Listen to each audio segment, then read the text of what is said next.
Olá, Pastor Ricardo na área. Graça, paz e alegria. Porque é necessário que todos nós sejamos manifestos diante do tribunal de Cristo, para que cada um receba o que fez por meio do corpo, segundo o que praticou, o bem ou o mal. Em uma mensagem anterior, nesta sequência que nós estamos conversando a respeito de escatologia, eu falei sobre o trono branco. Na descrição desta mensagem você encontra o link para que você possa acompanhar aquela mensagem sobre o trono branco.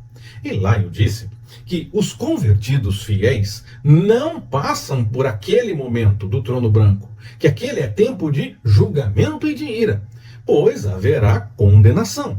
Em 1 Tessalonicenses 5:9, nós vemos que nós não somos destinados para a ira. Antes, somos destinados para alcançarmos a salvação em Jesus Cristo. Logo, esse momento do trono branco, eu pessoalmente entendo, não é para os convertidos. Lá naquela mensagem eu falei que não entendo também como muitos, que esse seria um momento para condenação sumária, pois o texto de Apocalipse que trata do assunto diz que quem não foi achado no livro da vida foi lançado no lago de fogo. Não diz que todos foram lá lançados, mas que quem não foi achado inscrito no livro. Como eu entendo que esse momento não é para os que estão salvos em Jesus Cristo, e também entendo que na Bíblia nós não temos palavras desnecessárias ou sem sentido, eu acredito que nós podemos encontrar naquele momento do trono branco alguém que não seja jogado no lago de fogo por estar inscrito no livro da vida, sim. Claro, será muito complicado, será difícil, mas se não tivesse essa possibilidade, eu entendo que o texto bíblico nos diria que todos foram lançados no lago de fogo, e não só quem não foi achado inscrito no livro da vida.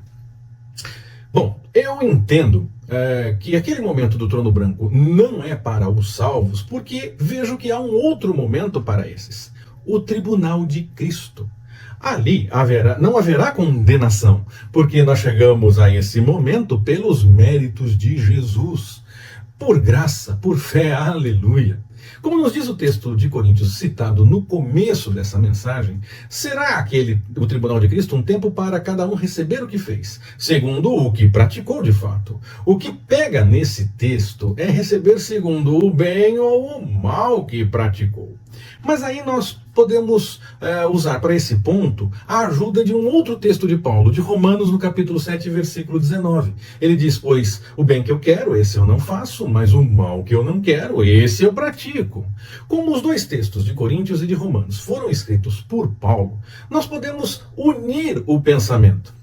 Ele estaria preocupado com a realidade humana que tende para o pecado, que precisa sempre buscar a direção do Espírito Santo para poder fazer as coisas de acordo com a vontade do Senhor. Mas que, se não tomar cuidado, lá vai pelo caminho errado mais uma vez.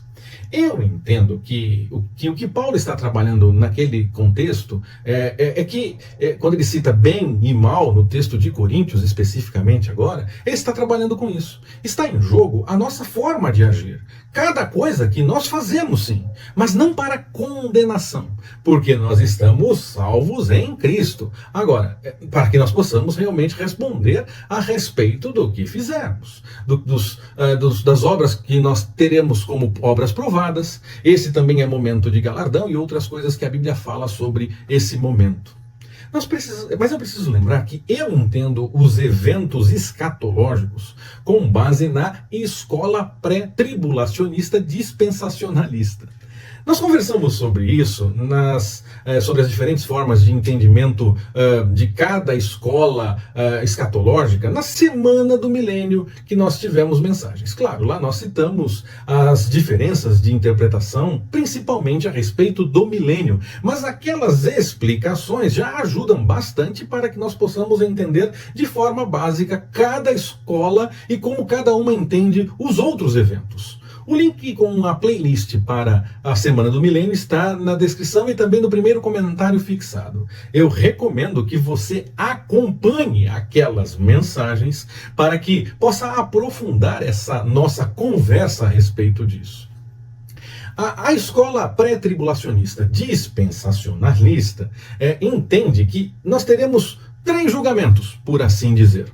O primeiro, o tribunal de Cristo, que acontece de forma espiritual depois do arrebatamento, ainda durante os eventos que estarão acontecendo por aqui durante a última semana de Daniel, a última semana profética, os últimos 7 anos antes da volta de Jesus.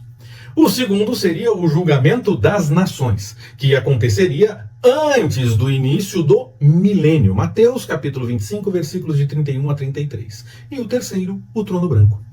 Eu confesso que eu tenho alguma dificuldade com a ideia do julgamento das nações ser um evento separado do trono branco, por conta do final do texto lá em Mateus 25, 46.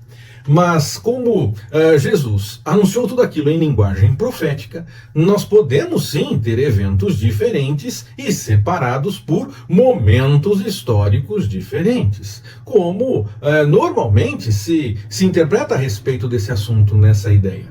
O pré-milenismo histórico, por exemplo, ele entende que há 2 julgamentos, unindo o primeiro, o tribunal de Cristo, com o julgamento das nações em um apenas. E o segundo seria o trono branco. Há escolas dentro desse pensamento que divergem sobre isso. Então alguém pode dizer que entende a escatologia com base nesse viés, mas definir algo um pouco diferente. Eu insisto mais uma vez na playlist da Semana do Milênio, porque ali tem informações que nós podemos, que podem nos ajudar a entendermos melhor essas diferenças. O amilenismo e o pós-milenismo, ainda que eles divirjam em outras coisas a respeito dessa questão do julgamento, do tribunal de Cristo, eles entendem a mesma coisa. Há um único julgamento, o do trono branco. E todos passam por ali. Mas os salvos, pelos méritos de Cristo, não são condenados. Apenas isso. Feito o registro dos pensamentos diferentes, eu lembro a mesma coisa que eu sempre falo. Eu não estou preocupado em ter razão em como os eventos vão acontecer.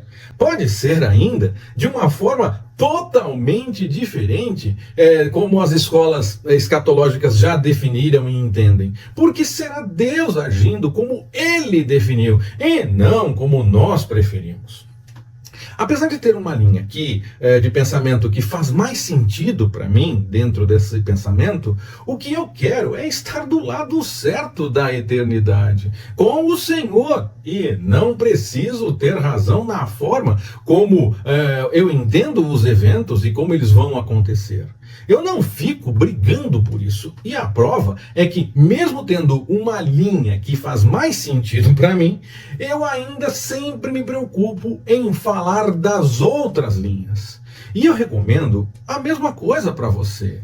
Não fique brigando para ter razão em como as coisas vão acontecer. Viva de tal forma que, mesmo que o pensamento que parece ser o que faz mais sentido para você não acontecer daquela forma, mesmo assim, viva para que você possa estar do lado certo, que é o lado da vontade do Senhor. O momento do tribunal de Cristo, entende-se, é o tempo para os galardões, onde as obras serão provadas e essas coisas todas que nós lemos na palavra do Senhor. Isso será com base em como nós vivemos, o que nós fizemos, mas, como já disse, não para condenação, porque nós temos a salvação em Jesus, que pagou o preço pelo pecado para que nós fôssemos justificados. Ainda temos que responder pelo que nós fizermos ou fazemos, mas não para a condenação. Há pessoas que ficam definindo listas do que nós devemos fazer para receber este ou aquele galardão. Eu recomendo que você não se preocupe com isso. Busque a vontade do Senhor. coloque em prática o que ele chama você a fazer dentro do corpo de Cristo, e o galardão será consequência de uma vida de obediência. A isso nós vamos receber, mas o mais importante é estar lá, e não qual galardão eu vou receber. Que o Senhor nos abençoe. Forte abraço, até mais, permitindo o Senhor.